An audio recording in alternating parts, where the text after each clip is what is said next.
ഇന്ന് വളരെ സന്തോഷത്തോടു കൂടിയാണ് നമ്മളെല്ലാവരും ഈ ചടങ്ങിൽ പങ്കെടുക്കുന്നത്. മലങ്കര സഭയുടെ പുതിയ മെത്രാനായി മാവേലിക്കരയിലേക്ക് അഭിമന്യ ക്ലീമിസ് ബാവ തിരുമേനി നമുക്ക് നൽകിയിരിക്കുകയാണ്.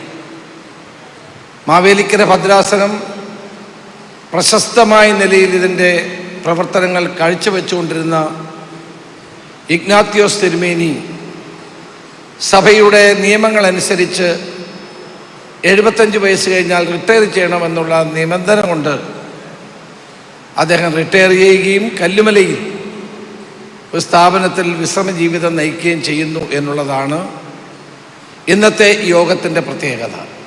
Malankara church is A growing church. വളരുന്ന സഭയാണ് മലങ്കര കത്തോലിക്ക സഭ എന്നുള്ളത്. അഭിവന്ദ്യനായ ക്ലീമിസ് ബാവ തിരുമേനിയുടെ നേതൃത്വത്തിൽ ഈ സഭ വിദ്യാഭ്യാസ, ആരോഗ്യ, സാമൂഹ്യ മണ്ഡലങ്ങളിൽ നടത്തിക്കൊണ്ടിരിക്കുന്ന മഹത്തായ പ്രവർത്തനങ്ങളെ ഈ സന്ദർഭത്തിൽ ഹാർദവമായി അഭിനന്ദിക്കാൻ ഈ അവസരം ഞാൻ വിനിയോഗിക്കുകയാണ്. മാത്രമല്ല, കേരളത്തിൻ്റെ പൊതുജീവിതത്തിൽ എല്ലാവരെയും ചേർത്ത് നിർത്താനുള്ളൊരു കഴിവ് നമ്മുടെ ക്ലീമിസ് ബാവ തിരുമേനിക്കുണ്ട്.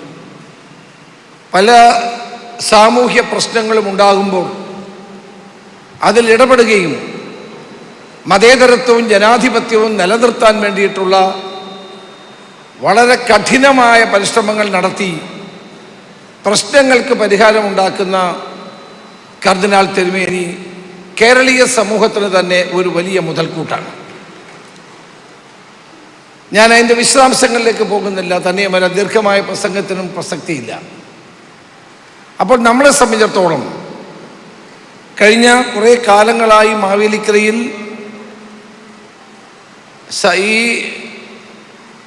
നമ്മുടെ എല്ലാം നയിച്ചുകൊണ്ട് മുന്നോട്ട് പോയ ഇഗ്നാത്യോസ് തിരുമേനിയുടെ പ്രവർത്തന കാലഘട്ടം നമുക്കെല്ലാവർക്കും സന്തോഷം നൽകുന്നതായിരുന്നു.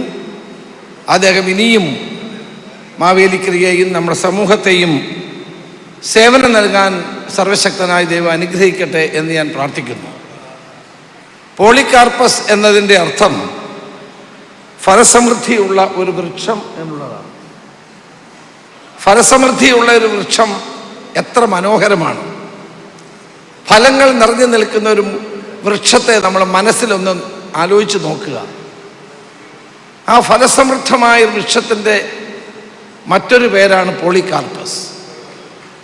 അപ്പോൾ അതുകൊണ്ട് തന്നെ മനുഷ്യരാശിക്ക് മുഴുവൻ വെളിച്ചം നൽകാൻ കഴിയുന്ന ഒരു പേരാണ് അദ്ദേഹം സ്വീകരിച്ചിട്ടുള്ളത്. പുരോഹിത ഇടയന്മാർ, ബിഷപ്പന്മാർ ദൈവത്താൽ നിയോഗിക്കപ്പെട്ടവരാണ്. വിശുദ്ധ യോഹന്നാൻ്റെ 15ഉം 16. നിങ്ങൾ എന്നെ തിരഞ്ഞെടുക്കുകയല്ല, ഞാൻ നിങ്ങളെ തിരഞ്ഞെടുക്കുകയാണ് ചെയ്തത്. പുതിയ ബിഷപ്പായി പോളികാർപ്പസ് തിരുമേനി ചാർജ് എടുത്ത ശേഷം ഞാൻ അദ്ദേഹത്തിൻ്റെ 1-2 ഇൻ്റർവ്യൂസ് വായിക്കുകയുണ്ടായി. വളരെ ആഴത്തിൽ നമ്മളെ ചിന്തിപ്പിക്കുന്ന കാര്യങ്ങളാണ് അദ്ദേഹം പറഞ്ഞിട്ടുള്ളത്. ഒന്നാമതായി പറഞ്ഞത്, ഒറ്റപ്പെട്ട് കിടക്കുന്ന വയോജനങ്ങളെ സംരക്ഷിക്കും. കേരളം ഇന്ന് ഏതാണ്ട് ഒരു വയോജന സംസ്ഥാനമാണ്. നമ്മുടെ കുട്ടികളും ചെറുപ്പക്കാരും ഒക്കെ ഇന്ന് വിദേശ രാജ്യങ്ങളിലേക്ക് പോകുന്നു, അവിടുത്തെ ജീവിതം അവിടെ മുന്നോട്ട് കൊണ്ടുപോകുന്നു. പ്രായമുള്ളവരാണ് ഇന്ന് കേരളത്തിൽ കൂടുതലുള്ളത്. വാസ്തവത്തിൽ നമ്മുടെ ഭാരതത്തിൻ്റെ ജനസംഖ്യ അനുസരിച്ച് 66% ആളുകൾ 35 വയസ്സിന് താഴെയാണ്. അപ്പം ആ ചെറുപ്പക്കാരിന്ന് കേരളത്തിൽ ഇല്ലാതെ വരുന്നൊരു സാമൂഹ്യ പ്രശ്നമാണ്. അപ്പോൾ അഭിനന്ദനായ പിതാവ് തിരുമേനി ഇവിടെ പറഞ്ഞത് വൃദ്ധജനങ്ങളെ സംരക്ഷിക്കും. അതൊരു വലിയ കാര്യമാണ് പറഞ്ഞത്. രണ്ടാമത് പറഞ്ഞത്, ഗുണനിലവാരമുള്ള വിദ്യാഭ്യാസം ഉറപ്പുവരുത്തുന്നതിനോടൊപ്പം സഭയുടെ സ്ഥാപനങ്ങളിൽ ധാർമ്മിക മൂല്യങ്ങൾ ഉയർത്തിപ്പിടിക്കും. ഇന്ന് ധർമ്മച്യുതി വന്നുകൊണ്ടിരിക്കുന്ന ഒരു കാലമാണ്. ധാർമ്മികമായ ഔന്നത്യം ഉയർത്തിപ്പിടിക്കുന്ന ഒരു സഭയുടെ ബിഷപ്പ് തിരുമേനി എന്ന നിലയിൽ അദ്ദേഹത്തിൻ്റെ ആ വാക്കുകൾ വളരെ ശ്രദ്ധേയമാണ്. മൂന്നാമതായി പറഞ്ഞത്, ലഹരിയും മൊബൈൽ ഫോണിൻ്റെയും അടിമത്തത്തിൽ നിന്ന് യുവാക്കളെ രക്ഷിക്കാനുള്ള പ്രചരണ മാർഗങ്ങൾ സംഘടിപ്പിക്കും. ഇന്ന് ലഹരി ഒരു വലിയ പ്രശ്നമാണ്. ലഹരിയുടെ വേരറക്കാൻ നമുക്ക് സാധിക്കുന്നില്ല. ഞാനിപ്പോൾ എല്ലാ ജില്ലയിലും പ്രൗഡ് കേരള എന്ന ഒരു NGO ഞാൻ എൻ്റെ നേതൃത്വത്തിലുണ്ട്. ഞങ്ങൾ നോ ടു ഡ്രഗ്സ് എന്ന പേരിൽ എല്ലാ ജില്ലാ തലസ്ഥാനങ്ങളിലും ആയിരക്കണക്കിന് ആളുകളെ എല്ലാവരെയും, രാഷ്ട്രീയക്കാർ മാത്രമല്ല, സാമൂഹ്യ മത നേതാക്കന്മാരെല്ലാവരെയും പങ്കെടുപ്പിച്ചുകൊണ്ട് ഒരു വാക്കത്തോൺ നടത്തിക്കൊണ്ടിരിക്കുകയാണ്. ഇന്ന് സമൂഹത്തെ ബാധിക്കുന്ന ഏറ്റവും വലിയ പ്രശ്നമായ ഡ്രഗ്സിനെതിരെ അഭിവന്ദനായ തിരുമേനി വളരെ ശക്തമായ നിലപാട് സ്വീകരിക്കുന്നു എന്നുള്ളത് അഭിമാനകരമാണ്. മറ്റൊന്ന് പറഞ്ഞ മൊബൈൽ ഫോൺ, നമ്മളൊക്കെ ഇന്ന് മൊബൈൽ ഫോണിൻ്റെ അടിമയാണ്. അദ്ദേഹം പറഞ്ഞത് ശരിയാണ്. ഒരു മൊബൈൽ ഫോൺ എന്ന് പറഞ്ഞാൽ വലിയ അപകടകാരിയാണ്. എൻ്റെ ഭാര്യയ്ക്ക് എന്നെ അറിയുന്നതിനേക്കാൾ കൂടുതൽ എൻ്റെ മൊബൈൽ ഫോണിന് എന്നെ അറിയാം. ഞാൻ എവിടെ പോകുന്നു, ആരോട് സംസാരിക്കുന്നു, എത്ര രൂപ എൻ്റെ കയ്യിലുണ്ട്, ഞാൻ ബാങ്കിലെ എൻ്റെ ഇടപാടുകൾ എത്ര, ഞാൻ ആരോട് ദീർഘമായി സംസാരിക്കുന്നു, ഇതെല്ലാം മൊബൈൽ ഫോണിലൂടെ കണ്ടുപിടിക്കാൻ കഴിയും.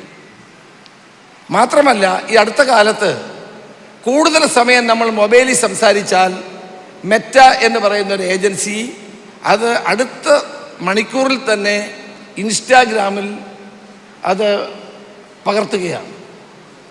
മൊബൈൽ ഫോൺ വലിയ അപകടമാണ്. ഒരു വ്യക്തിയുടെ സ്വകാര്യ ജീവിതത്തെ കണ്ടെത്തണമെങ്കിൽ അവരുടെ മൊബൈൽ പരിശോധിച്ചാൽ മതി. പക്ഷേ നമുക്കതിൽ നിന്ന് മോചനമില്ല എന്നുള്ളത് വേറൊരു കാര്യം. അപ്പോൾ അത്തരം പ്രശ്നങ്ങളിൽ നിന്ന് സമൂഹത്തെ ബോധവൽക്കരണത്തിലൂടെ മാറ്റാനാണ് തിരുമേനി ശ്രമിക്കുന്നത്. എനിക്കിഷ്ടപ്പെട്ട ഇടയന്മാരെ ഞാൻ നിങ്ങൾക്ക് തരും, അവർ ജ്ഞാനത്തോടെയും വിവേകത്തോടെയും കൂടെ നിങ്ങളെ പാലിക്കും. ഞാൻ നല്ല ഇടയനാണ്. നല്ല ഇടയൻ ഉത്തമനായ നായകനായും ദാവീദിനെ പോലെ ധീരനും സോളമനെ പോലെ ജ്ഞാനിയുമാകാൻ പോളികാർപ്പസ് തിരുമേനി അങ്ങയ്ക്ക് സാധിക്കട്ടെ എന്ന് ആത്മാർത്ഥമായി ഞാൻ ആശംസിക്കാൻ ഈ അവസരം വിനിയോഗിക്കുകയാണ്. മാവേലിക്കര ഭദ്രാസനം എന്ന് പറയുന്ന മാവേലിക്കര മാത്രമല്ല, അരുൺകുമാറിനോട് ഞാൻ പറഞ്ഞു, ഹരിപ്പാട് കൂടെ ചേർന്നതാണ് ഈ മാവേലിക്കര ഭദ്രാസനം. അങ്ങനെ അവിടെ നിന്നുള്ള എല്ലാ സിസ്റ്റേഴ്സും ഇവിടെ വന്നിട്ടുണ്ട്. അപ്പം ഹരിപ്പാടിലെ ജനതയ്ക്ക് വേണ്ടി പോളികാർപ്പസ് തിരുമേനിക്ക് സർവ്വമംഗളങ്ങളും അനുഗ്രഹങ്ങളും ഉണ്ടാകട്ടെ എന്ന് പ്രാർത്ഥിക്കുന്നു. ക്ലീമിസ് ബാബ തിരുമേനി, അദ്ദേഹത്തെ പറ്റി ഒരു വാചകം പറയാതെ പോകുന്ന തെറ്റാണ്. കേരളീയ സമൂഹത്തിന് ക്രൈസ്തവ സഭകളുടെ ഏറ്റവും പ്രധാനപ്പെട്ട ദൗത്യങ്ങൾ പൂർത്തീകരിക്കുന്ന ഉത്തരവാദിത്വമാണ് അദ്ദേഹത്തിൻ്റെ. കഴിഞ്ഞ ദിവസം ക്ലീമിസ് ബാബ തിരുമേനിയുടെ സഹോദരി മരിച്ചു. ഞങ്ങളെല്ലാം അവിടെ പോയിരുന്നു. ആയിരക്കണക്കിന് ആളുകളാണ് അവിടെ ഒഴുകിയെത്തിയത്. ജീവിതത്തിൻ്റെ നാനാ തുറകളിലുള്ള ആളുകൾ വന്നു. അത് അദ്ദേഹത്തിൻ്റെ സ്വീകാര്യതയാണ്. അത് മലങ്കര സഭയ്ക്കൊരു വലിയ നേട്ടമാണ്. ഞാൻ നേരത്തെ പറഞ്ഞ പോലെ വളരുന്ന സഭയാണ് ഈ മലങ്കര സഭ. ആ വളർച്ചയിൽ ഏറ്റവും ഉജ്ജ്വലമായ പ്രവർത്തന പാടവം കൊണ്ട് ക്രൈസ്തവ സമൂഹത്തെയും ഇതര സമൂഹത്തെയും ഒരുപോലെ സ്നേഹിക്കുകയും മുന്നോട്ട് കൊണ്ടുപോവുകയും ചെയ്യുന്ന ക്ലീമിസ് ബാബ തിരുമേനിക്കും എല്ലാവിധ ആശംസകളും നേർന്നുകൊണ്ട് എൻ്റെ വാക്ക് നിർത്തുന്നു. നമസ്കാരം.